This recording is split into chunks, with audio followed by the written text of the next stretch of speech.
Comecemos então tratando de alguns princípios básicos que a Bíblia nos impõe para uma adoração genuína. O primeiro princípio, esse é um princípio elementar, básico dos básicos. Nós fomos feitos para adorar.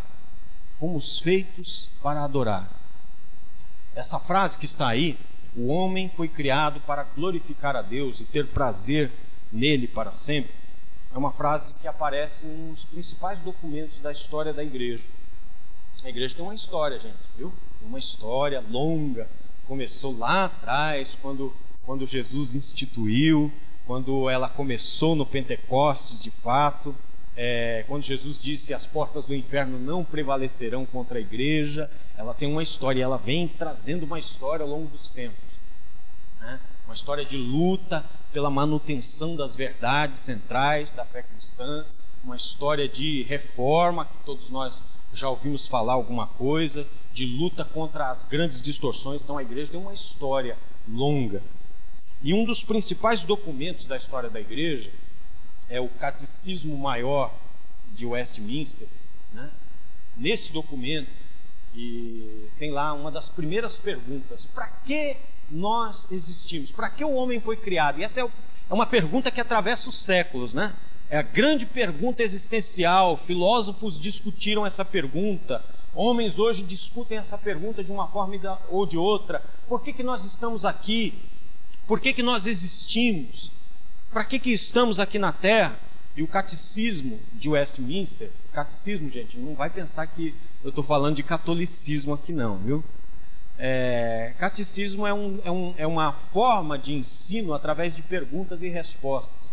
Perguntas que já vem acompanhado da sua resposta, e assim facilita a fixação, o entendimento, o guardar na mente aquilo ali.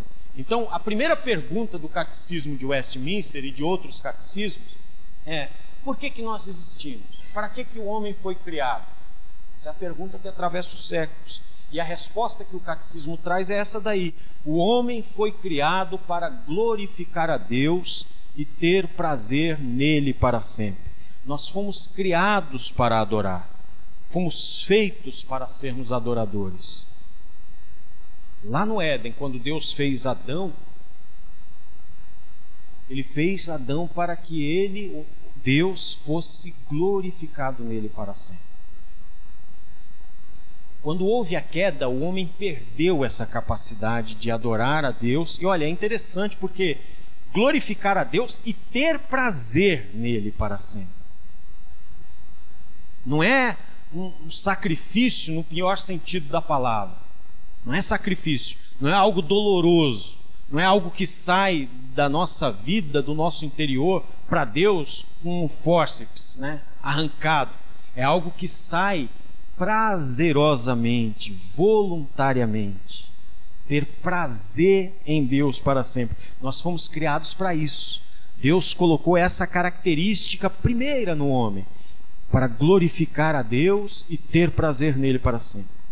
Mas a queda distorceu tudo isso. A queda fez com que o homem perdesse a capacidade de adorar.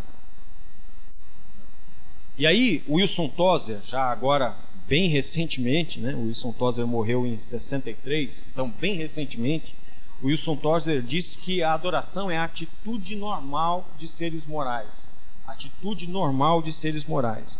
E o mesmo Tozer vai dizer que Jesus veio transformar rebelados em adoradores. Jesus veio transformar rebelados em adoradores.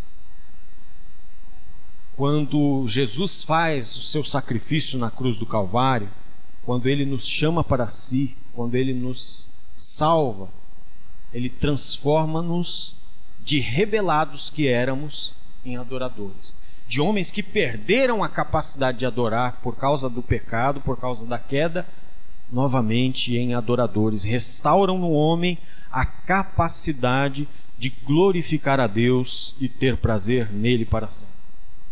Agora, se é praticamente de consenso geral que fomos feitos para adorar, os principais documentos da igreja, tudo que é característica da vida cristã deve ser arrolado também como característica da genuína adoração. Eu vou exemplificar.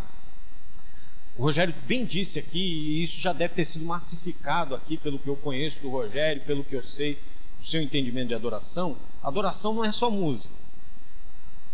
Não é só música, não é só o louvor, o momento do louvor na igreja. Tudo que é característica da vida cristã, em geral, é também característica da genuína adoração. Ou seja, eu vou exemplificar com um item apenas. Evangelizar. Nós evangelizando, estamos adorando a Deus através da evangelização. Isso faz parte do propósito tríplice da igreja. Diante de Deus adorar, diante dos cristãos edificar e diante do mundo evangelizar. Propósito tríplice da igreja. Quando nós evangelizamos, estamos adorando a Deus naquele ato. E todos nós fomos chamados para isso. Todos nós fomos chamados para isso.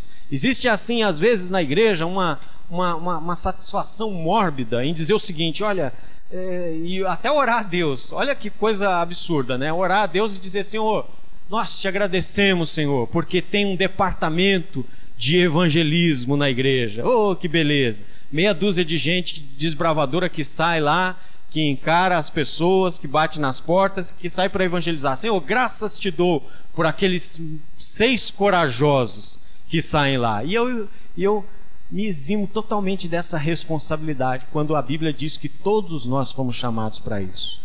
E sabe qual é o primeiro motivo pelo qual se evangeliza, gente? Sabe qual é o primeiro motivo pelo qual se evangeliza? Se eu lançar essa pergunta aqui para vocês, pedir para vocês me responderem, não estou subestimando ninguém, mas eu sei que certamente vai surgir uma resposta mais ou menos assim: por amor às almas. Alguém vai falar isso. Por amor às almas. Não é. Esse é um motivo legítimo, não estamos negando, mas não é o principal motivo pelo qual nós devemos evangelizar. Sabe qual é o principal motivo pelo qual nós devemos evangelizar? Para que o nome de Deus seja glorificado também por esta pessoa que nós estamos evangelizando. Deus não está recebendo a glória devida ao seu nome por esta pessoa que estamos evangelizando. Então nós evangelizando-a, nós estamos resgatando ela da condição de rebelados e trazendo ela para a condição de adorador. Então o principal motivo da evangelização é resgatar um adorador que se perdeu e que está vivendo como rebelado. Deus não está recebendo a glória devido ao seu nome. E é assim que é, gente. É assim que é. Olha, tem uma passagem interessante no livro de Ezequiel. Lembra? Ezequiel, livrinho da capa preta, sabe? O livrinho da capa preta. Que na minha aqui é cor de vinho, mas não está valendo, é um genérico, né?